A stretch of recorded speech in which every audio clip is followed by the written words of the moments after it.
Les dará cuenta de los acuerdos la vicepresidenta que tienen que ver con ese mecanismo red de flexibilidad y estabilización en el empleo y también con un importante plan de empleo para la comunidad autónoma de Andalucía.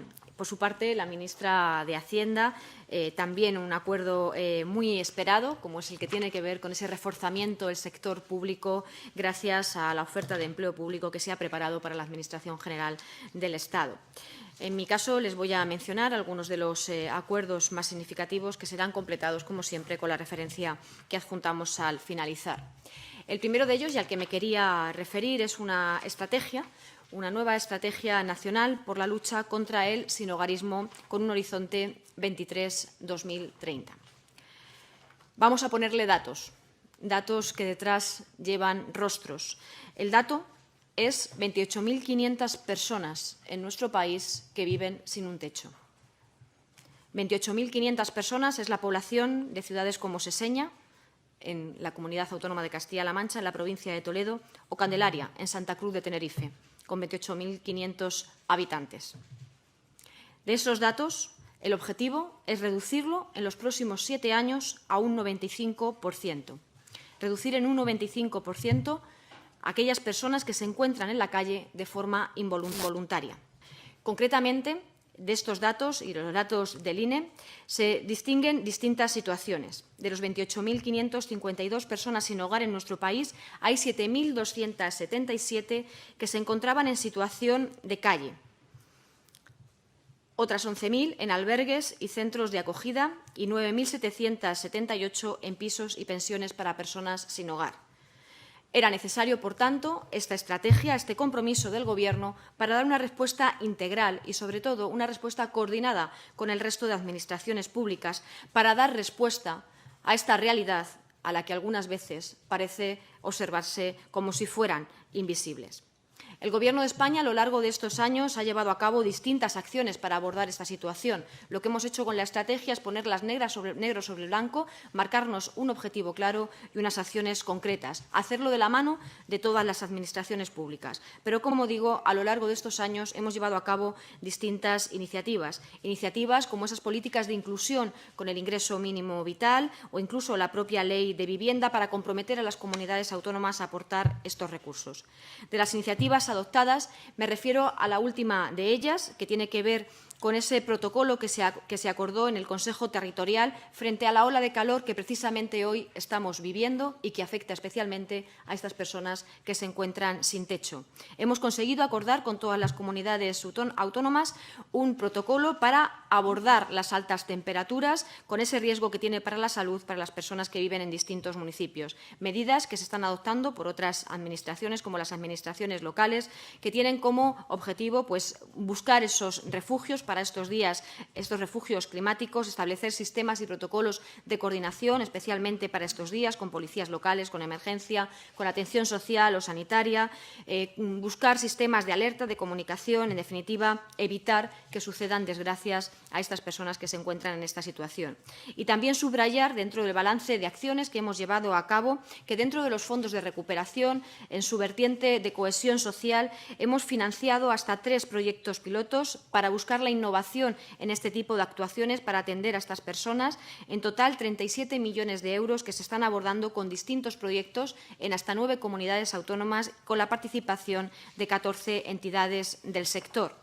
Es un plan importante, como les decía, para abordar una realidad que no es invisible, con la que nos cruzamos cada día y a la que debemos prestar atención, porque abordándola haremos de España también un lugar más digno.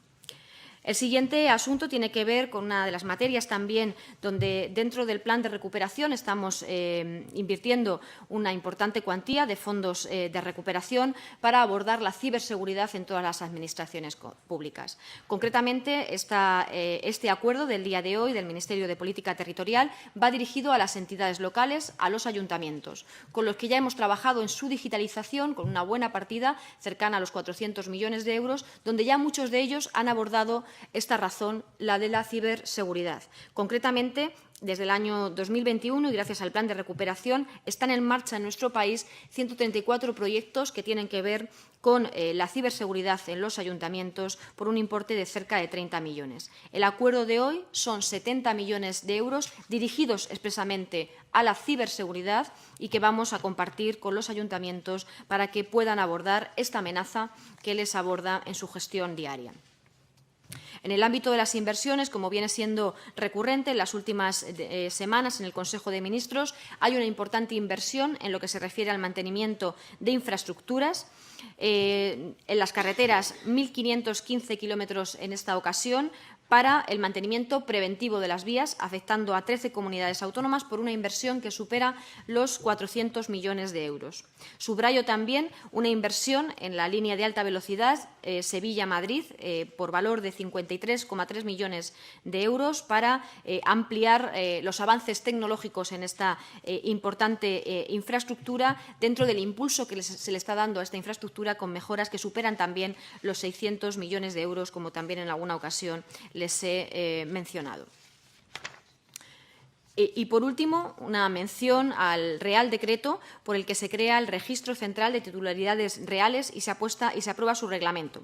La finalidad de este Real Decreto es proteger la integridad del sistema financiero de distintos sectores de la actividad económica con el objetivo de prevenir el blanqueo de capitales y la financiación del terrorismo.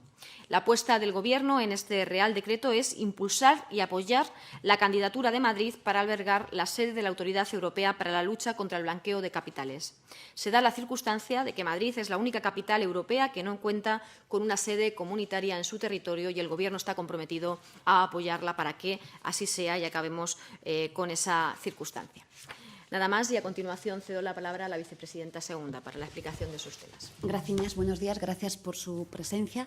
Comienzo con el primero de los asuntos, que es la presentación de los ERTE de nueva generación que traen causa del Real Decreto Ley 3221 de 28 de diciembre, conocido como reforma laboral. Voy a comenzar diciéndoles que hay dos maneras de gestionar las crisis en nuestro país y, sin lugar a dudas, en el mundo.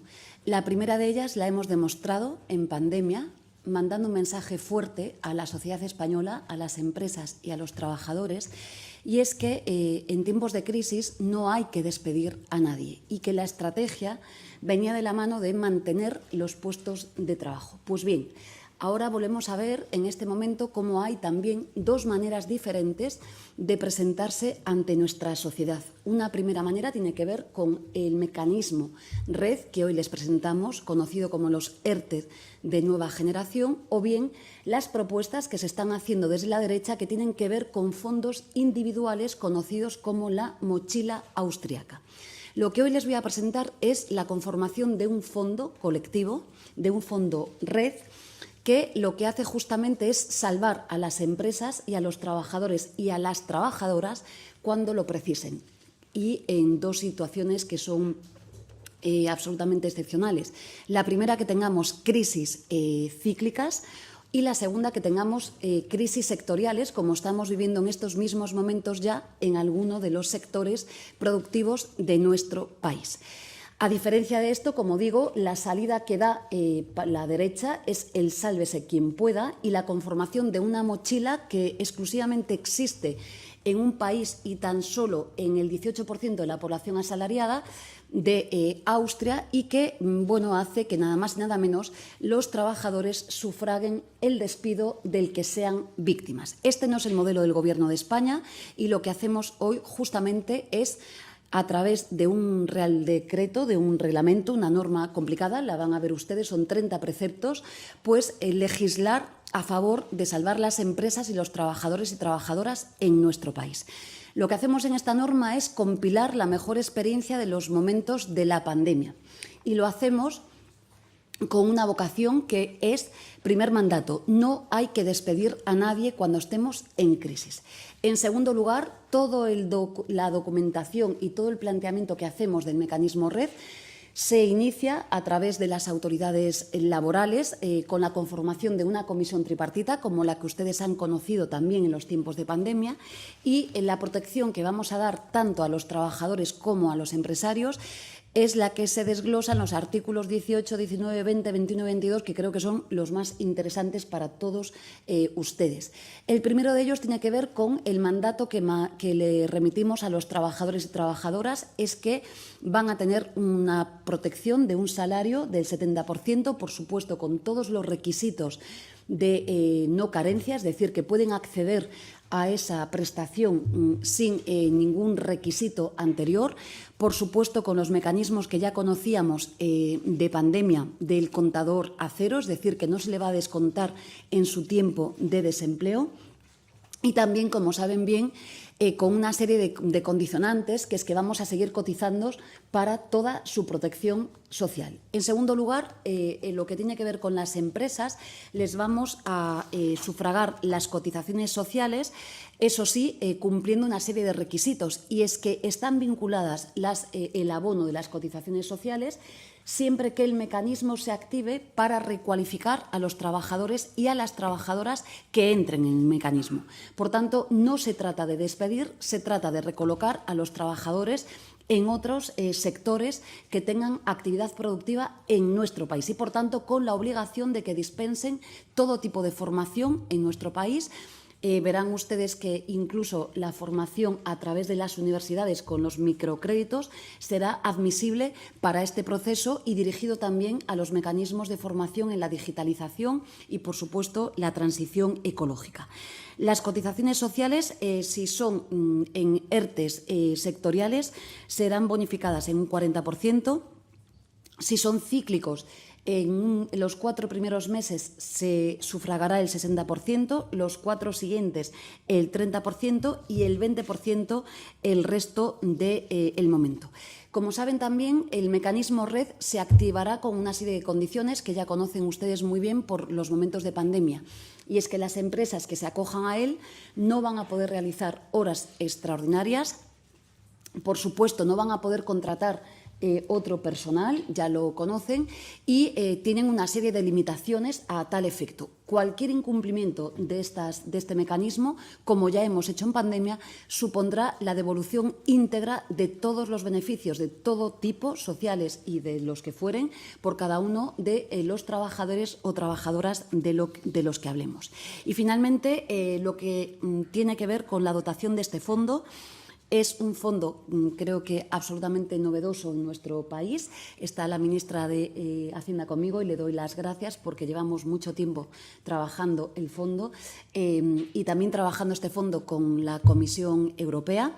Es un fondo que se va a dotar anualmente con una dotación presupuestaria, pero singularmente se va a dotar con el superávit, los excedentes que tengamos de las cuotas de cotización por desempleo de los trabajadores y trabajadoras de nuestro país, por el excedente de las bonificaciones que no sean usadas en nuestro país, con la dotación del presupuesto general y, por supuesto, también con 3.000 millones de euros que vamos a reubicar a través de los fondos europeos. A este fin vamos a abrir una cuenta en el propio Banco de España y, como saben, también los activos de ese fondo podrán ser reactivados a lo largo de este tiempo. El mensaje que mandamos es que no hay que despedir a nadie y que este mecanismo RED es justamente el antídoto frente al despido en nuestro país.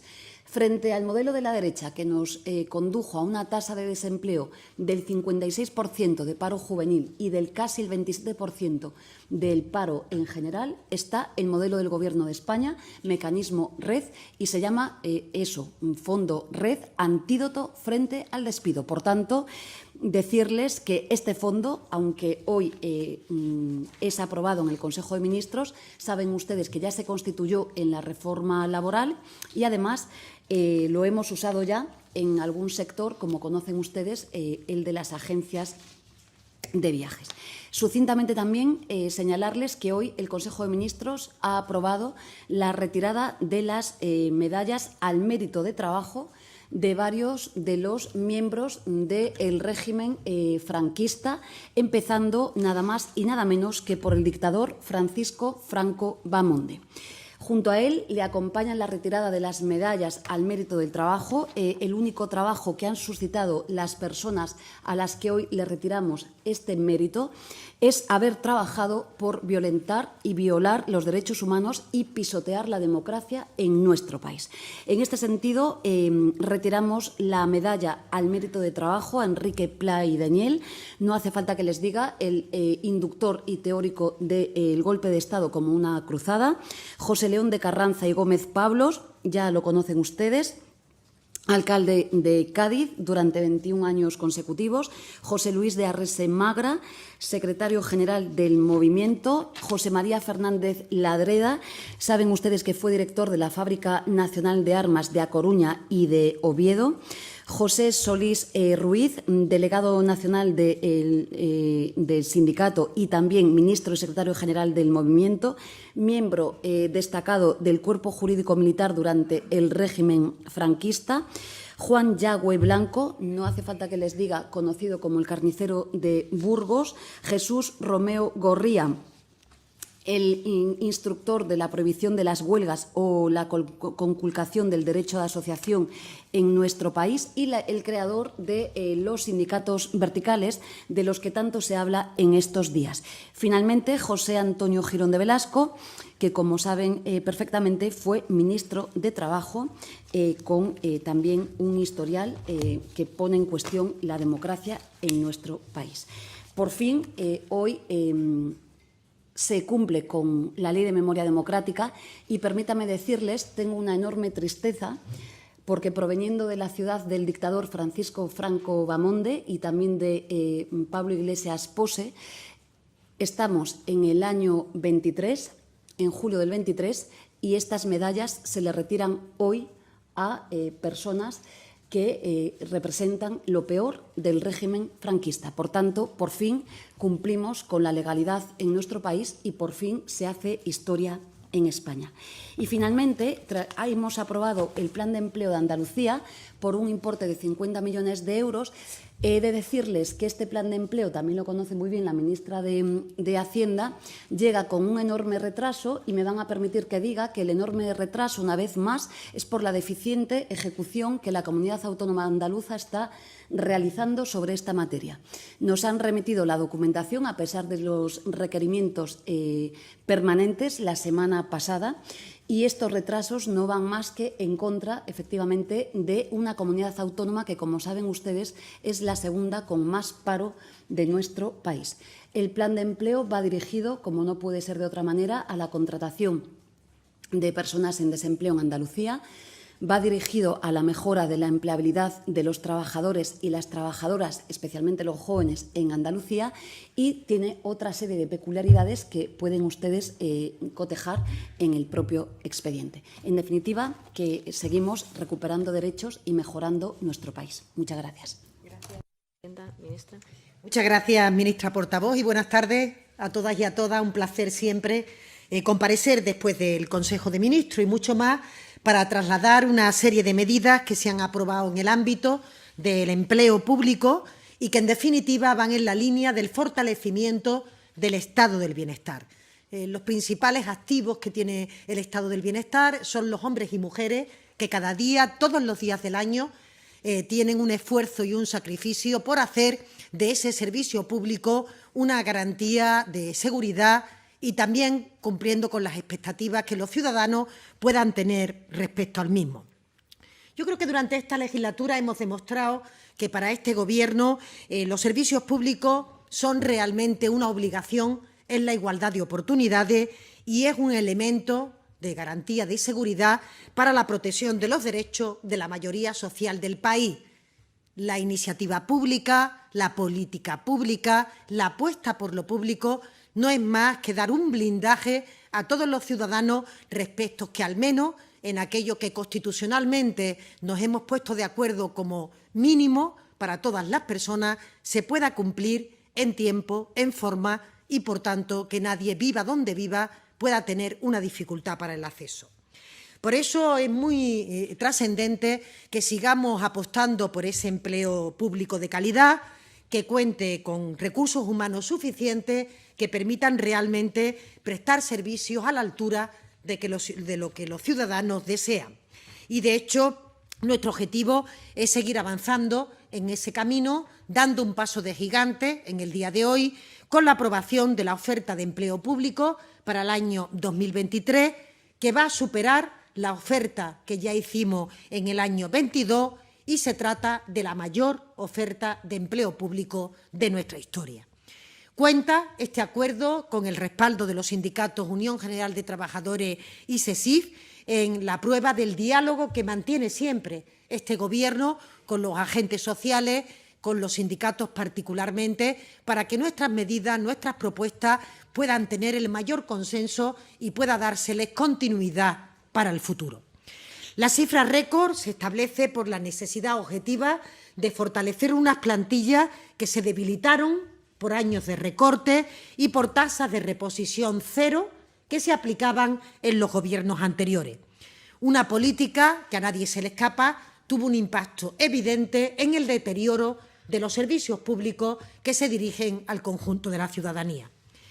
Y antes de entrar en el detalle de esta oferta, permítanme un par de reflexiones que hemos tenido ocasión de escuchar a lo largo de los últimos días. En primer lugar, que durante la legislatura hemos comprobado cómo esas políticas públicas que algunos cuestionan son una red de seguridad para las personas. Lo hemos visto durante la pandemia con el servicio sanitario y con los miles de trabajadores públicos que expusieron su vida para que los servicios llegaran al conjunto de los ciudadanos y, por tanto, no se mermara su capacidad de hacer frente con mayor capacidad de éxito ante esa pandemia. Lo vimos con el volcán de La Palma, lo hemos visto con el impacto económico que se derivó de la guerra de Ucrania. Y la clave de que ese engranaje social, esa arquitectura constitucional de la que nos hemos dotado, está en los empleados y las empleadas públicas de este país. Por su profesionalidad, por la dedicación, por el esfuerzo que han permitido superar una de las etapas más complicadas de nuestra historia reciente y abordar no solo lo urgente, sino también los retos presentes y futuros que tenemos por delante como país. Los trabajadores públicos, no lo olvidemos, se dedican cada día a resolver y atender los problemas cotidianos de los ciudadanos. Por eso, quienes critican que el refuerzo del empleo público sea una realidad para este Gobierno, en realidad lo que hacen es condenar a recibir peores servicios públicos y, por tanto, a debilitar el estado del bienestar y en consecuencia, a los damnificados más importantes, que serían la clase media y trabajadora de nuestro país. En este sentido, los datos de este Gobierno avalan el compromiso que hemos mantenido con el empleo, contrastando con etapas anteriores.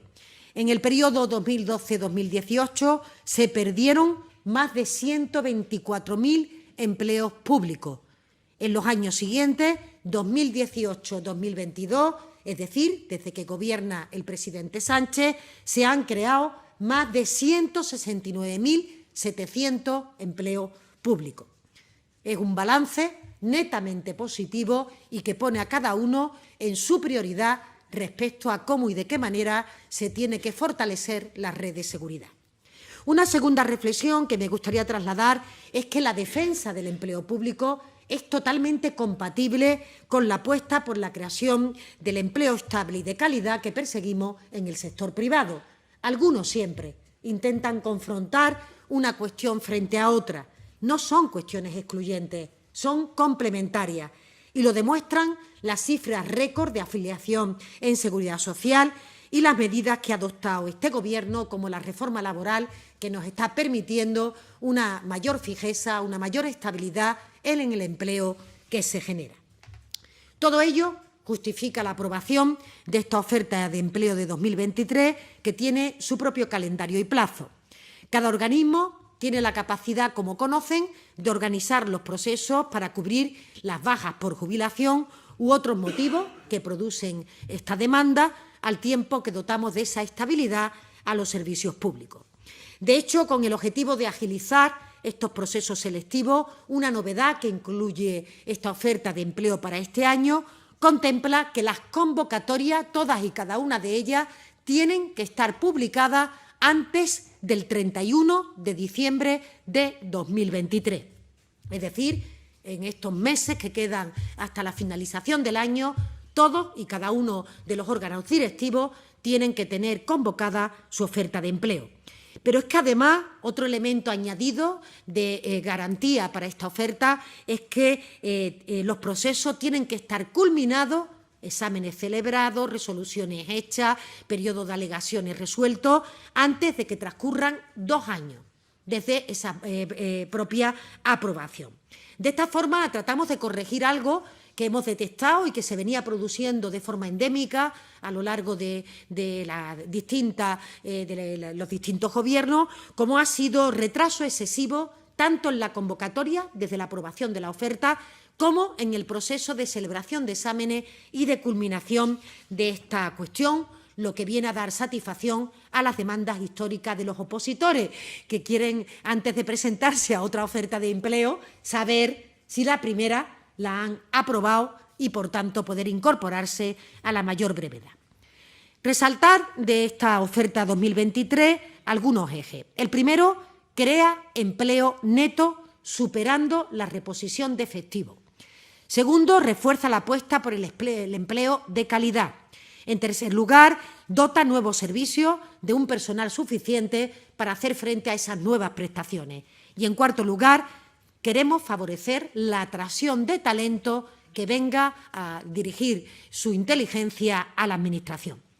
Asimismo, este año, tal como está contemplado en los presupuestos, la Administración General del Estado incluye diferentes tasas de reposición en función de los cuerpos. Reposición ordinaria del 110%, sectores prioritarios 120%, fuerzas y cuerpos de seguridad del Estado, policías autonómicas y locales 125%. De esta forma, la oferta de empleo público para 2023 alcanza las 39.574 plazas, un 15,8% más de las 34.151 que se registraron en el año 2022. Se trata, por tanto, de un nuevo récord, el tercero consecutivo, y, por tanto, yo creo que un compromiso indudable. Del total de plazas, 27.246 corresponden a turno libre, lo que supone un gran esfuerzo destinado a quien quieran tener vocación y, por tanto, capacidad de desarrollar su vida profesional al servicio del conjunto de los ciudadanos. Por sectores, 29.818 plazas para la Administración General del Estado. De ellas, 19.900, es decir, casi 20.000, son de nuevo ingreso. Para la Administración de Justicia, 1.907 plazas, de las que 1.215 nuevo ingreso. Para el Cuerpo Nacional de Policía, 2.833 plazas, de las que 2.600 son de nuevo ingreso. Guardia Civil, 2.875 plazas, 2.520 de nuevo ingreso. A todas ellas hay que añadir 2.141 que ya se aprobaron el 3 de mayo para Fuerzas Armadas y escala de oficiales de la Guardia Civil. Por último, me gustaría destacar que esta oferta de empleo incide también en un objetivo que es muy importante para este Gobierno, como es el de mantener la tasa de temporalidad del empleo público por debajo del 8%. Esto es lo que recogió la ley que aprobó el Gobierno para dar estabilidad al empleo de la Administración y también ser punta de lanza y referencia en torno al conjunto del mercado laboral. Por eso se incluyen 1.025 plazas que corresponden a la Seguridad Social para gestionar el ingreso mínimo vital, una prestación que se convirtió en estructural desde el comienzo de su implementación, 500 plazas en la escala de funcionarios con habilitación de carácter nacional, que fundamentalmente desarrollan su trabajo en la Administración local, que está demandando estas plazas con cierta urgencia, y también 2.500 efectivos para entidades gestoras de la Seguridad Social que faciliten la atención presencial y también la asistencia a la ciudadanía. Saben que la situación de recortes de gobiernos anteriores hizo que en este momento tengamos necesidad de incrementar el número de personas que directamente atienden a la ciudadanía, porque además el compromiso es que en el futuro estas personas no solo den las prestaciones, sino que las garanticen en un tiempo máximo que les permita que los ciudadanos tengan su derecho satisfecho cuando lo necesitan, no ni 2 meses, ni 3 meses o 4 meses más tarde. Por tanto, podemos decir que esa dignificación del empleo público que producen estas tasas de reposición nos permiten que en el futuro podamos seguir caminando, modernizando la Administración, incorporando la digitalización, como ya venimos haciendo, y en el día de hoy así la ministra portavoz igualmente lo ha trasladado, que nos permita captar talento y también tener la mejor atención, como decía, personalizada a cada una de las personas que van a los diferentes departamentos a recibir esta prestación. Animo, sobre todo a los jóvenes de nuestro país, a que hagan de esto, del servicio público, una oportunidad de desarrollo profesional, pero también vital. Trabajar para la mayoría de los ciudadanos, les puedo asegurar que es también una fuente de satisfacción personal y queremos que los jóvenes de este país quieran preparar unas oposiciones y acceder a ocupar los diferentes niveles que se plantean en esta oferta de empleo. Muchas gracias, ministra. A continuación es el turno de sus preguntas. Virginia.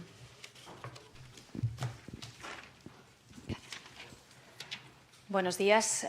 Yo le quería empezar preguntando a la vicepresidenta sobre el fondo que nos ha hablado. Quería preguntar si han hecho un cálculo aproximado de con cuánto se abrirá esa cuenta que nos ha dicho que abrirán en el Banco de España, más o menos qué incorporará esa cuenta de ese fondo. Y le quería preguntar sobre el cara a cara que vimos ayer. Usted forma parte de una coalición de gobierno que pretende volver a gobernar después del 23 de julio.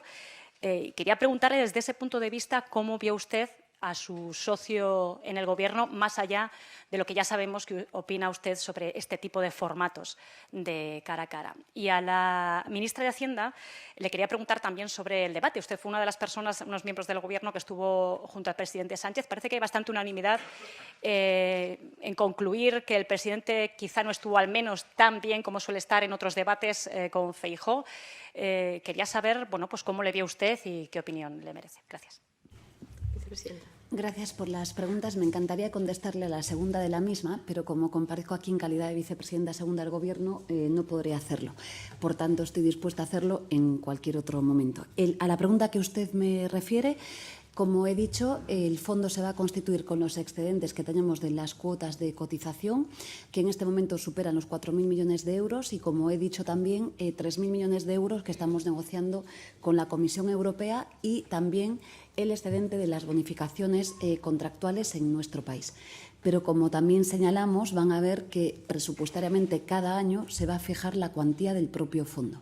Estos son los contenidos que tiene, las fuentes de financiación del Fondo Red. Muchas gracias, vicepresidenta. Ojalá no pudiera contestar a la pregunta desde la mesa del Consejo de Ministros, pero creo que corresponderá contestarla cuando terminemos esta rueda de prensa, si ustedes lo consideran, y si no, en cualquier otro momento que tendrán oportunidad. Iván. Hola, ¿qué tal? Buenos días. Voy a insistir en el debate, aunque lo formularé de otra forma, porque el Partido Socialista lleva en su programa electoral regular los debates electorales. No sé cuál es la opinión del Gobierno respecto a esta medida, si se podrían regular o no, y qué características tendrían que tener, también si tendrían que ser en la televisión pública o podrían ser en televisión privada. Y por otro lado, quería preguntarle también a la portavoz, hacía referencia al protocolo de altas temperaturas, también con respecto a la jornada electoral. La Junta Electoral se ha pronunciado rechazando la ampliación de horarios que había solicitado algún partido político. Al margen de eso, no sé si desde el Gobierno harían algún tipo de recomendación a los electores sobre qué horas elegir para votar y sobre todo también de logística, si consideran necesario que haya climatización en los colegios, en todos los colegios electorales. Gracias. Sí, respecto a la ola de calor, saben ustedes, porque además lo explicamos también aquí, tras su aprobación en el Consejo de Ministros, el Gobierno tiene en marcha un plan estival donde se contemplan distintas acciones de las administraciones públicas, incluida esa parte sanitaria, que en este caso además se adelantó algunos días en el mes de mayo para dar respuesta a las recomendaciones ciudadanas en cualquier ámbito. Incluso aquel decreto de sequía que aprobó el Gobierno en el mes de mayo incorporaba también el reconocimiento de la protección de los trabajadores ante estas alertas desde el punto de vista de la salud de los trabajadores en alerta naranja y roja. Para la jornada electoral han escuchado ustedes a la Junta Electoral y, efectivamente, sobre todo en el ámbito municipal, que es, en definitiva, quien corresponde a la preparación de los colegios, las juntas electorales de zona y las juntas electorales locales están ya haciendo ese trabajo dentro de las propias instalaciones de los colegios electorales, organizando los espacios más convenientes para poder albergar las mesas y, por supuesto, las recomendaciones serán, atendiendo a las temperaturas que encontremos ese día, las recomendaciones que se recogen en ese plan estival de evitar las máximas exposiciones al sol, hidratarse, ropa ligera, etcétera.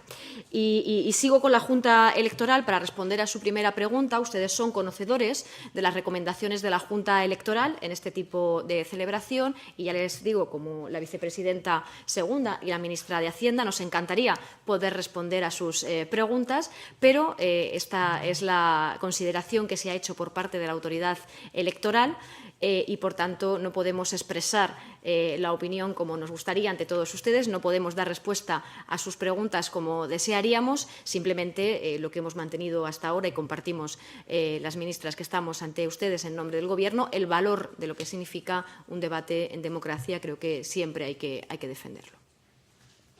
Ángel.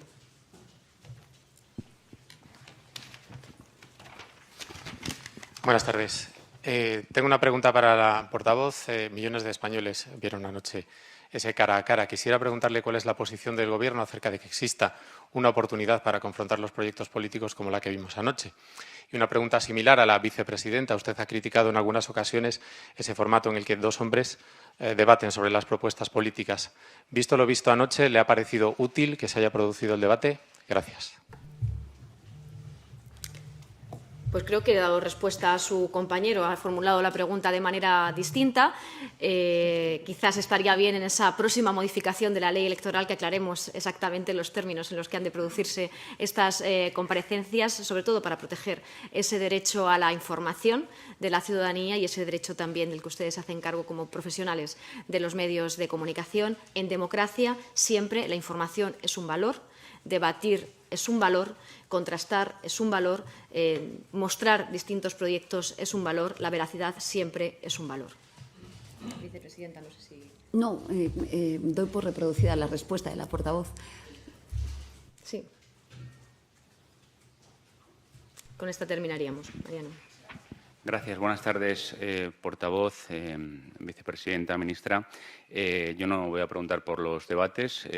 Sí le voy a preguntar en relación a la jornada electoral. Usted ha dicho, portavoz, que se buscarán los espacios más convenientes dentro de los colegios electorales.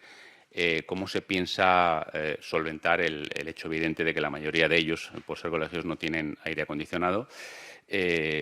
¿Y cómo se puede atender a la recomendación de evitar las máximas exposiciones al sol, las horas centrales del día, para las personas que estén en las mesas electorales? Y a la vicepresidenta segunda quería preguntarle por un asunto también de actualidad, la cumbre de la OTAN en Vilna.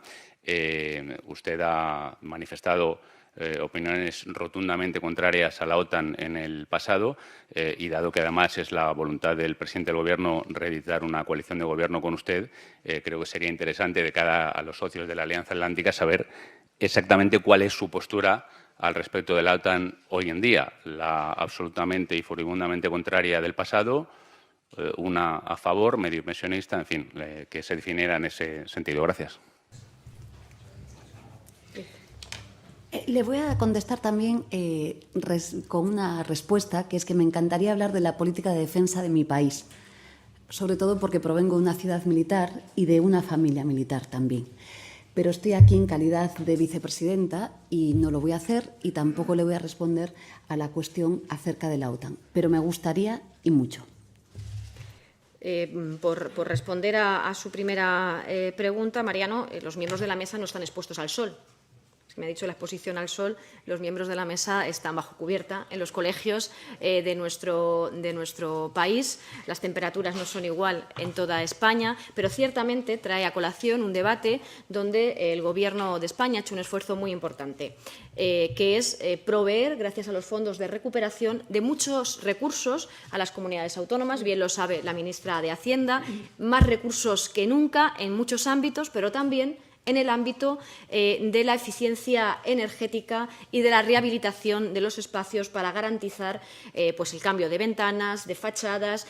Más recursos que nunca han estado a disposición de las comunidades autónomas, están a disposición de las comunidades autónomas precisamente para la mejora de estas infraestructuras que, sin duda, no solo para albergar las mesas electorales, sino también para el cuidado de nuestros hijos y nuestras hijas, porque existe el cambio climático y hay, como hemos visto este año, días de 40 grados en abril, donde hay niños en esas aulas, pues hay que protegerles también de esas altas temperaturas y, por tanto, adecuar las infraestructuras educativas a la realidad del cambio climático que algunos niegan.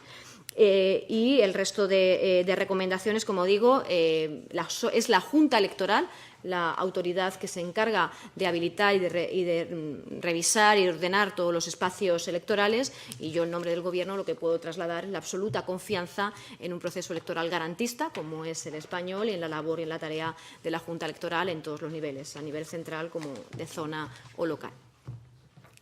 Habíamos terminado. Venga, Cue, que te has quedado con ganas. Cerramos.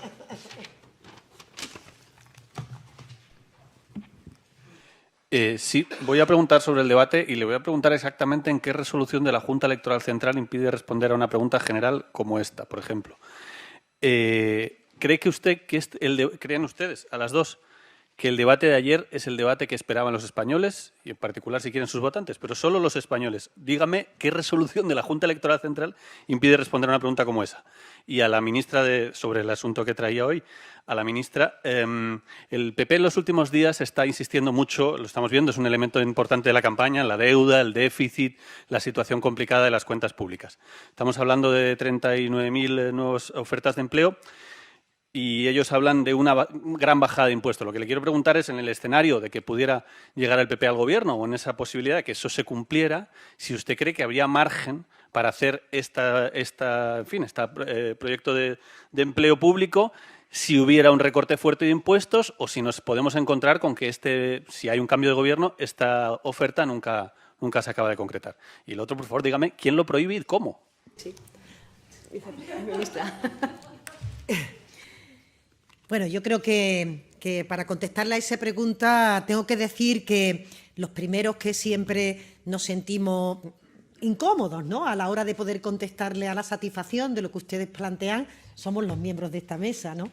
Y, por tanto, habría muchas consideraciones que nos gustaría hacer, pero somos muy respetuosos con esas recomendaciones que pueden ser genéricas o puntuales respecto a cuáles son las materias que podemos o no abordar y el tono en el que podemos no abordarlas en este Consejo de Ministros. En este contexto voy a intentar responder a su pregunta transmitiendo, evidentemente, el Gobierno practica una política que es coherente con las premisas que le dan cuerpo a su acción pública. En nuestro caso es el fortalecimiento del estado del bienestar. Y esto significa que nosotros ponemos en marcha una serie de propuestas que vienen en la propia ley de presupuesto que se aprobó en el mes de diciembre y que hacen y que permiten el que en este momento nosotros, igual que ha ocurrido en el año 21, en el año 22, siempre las ofertas de empleo han estado publicadas, han estado trasladadas justamente en el mes de mayo o en el mes de junio-julio, que es lo que estamos haciendo en este momento. Lo digo ante esa crítica que se puede hacer siempre de que cualquier política que tiene lucimiento por parte de este Gobierno sea electoralista. Bueno, entonces toda la acción del Gobierno de por sí sería electoralista, porque hemos venido fortaleciendo y, por tanto, reforzando los servicios públicos desde el comienzo.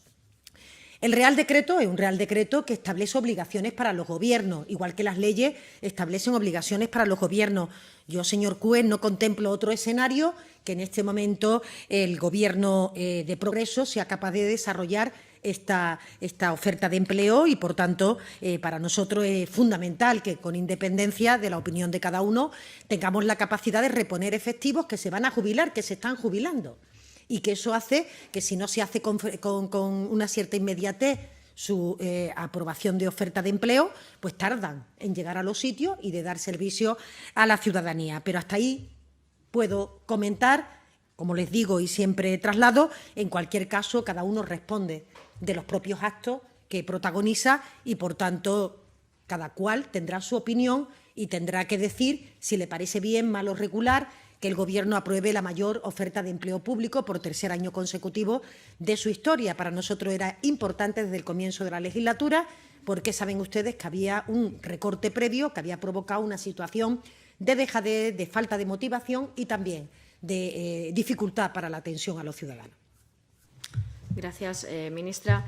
Valoro mucho el interés que suscita esta cuestión entre ustedes, porque realmente, y así se lo he expresado en alguna otra ocasión, así lo he defendido, creo que es muy importante en este país preservar, junto con las normas electorales, la libertad de expresión y, por supuesto, el derecho a la información de la ciudadanía, que les ampara también a todos ustedes como profesionales de los medios de comunicación. Ciertamente, hay muchas resoluciones de la Junta Electoral que yo les animo a observar e incluso les puedo hacer llegar las que se refieren a esta portavoz. Y, por tanto, he podido instruirme mucho en esas resoluciones. Saben ustedes que en el año 2011 hubo una reforma de la ley electoral. Hay un artículo, el 52, al que suele referirse la Junta Electoral para hacer estas consideraciones y, como les indico, les puedo hacer partícipes de esas resoluciones. Ciertamente, yo las respeto, pero no las comparto. Y por eso estoy acudiendo a recurrir cada una de esas resoluciones y creo que ustedes, ese interés que manifiestan hoy es muy oportuno ante futuras reformas de la ley electoral, porque fíjense, cuando pasen estos 12 días que quedan hasta las próximas elecciones, habremos pasado un periodo de hasta 100 días de convocatoria electoral, donde existen esas limitaciones a criterio de la Junta Electoral en estos momentos. Insisto, las respeto, no las comparto y sí entiendo y comparto su preocupación y su interés en el día de hoy. Muchas gracias y buenas tardes. Gracias.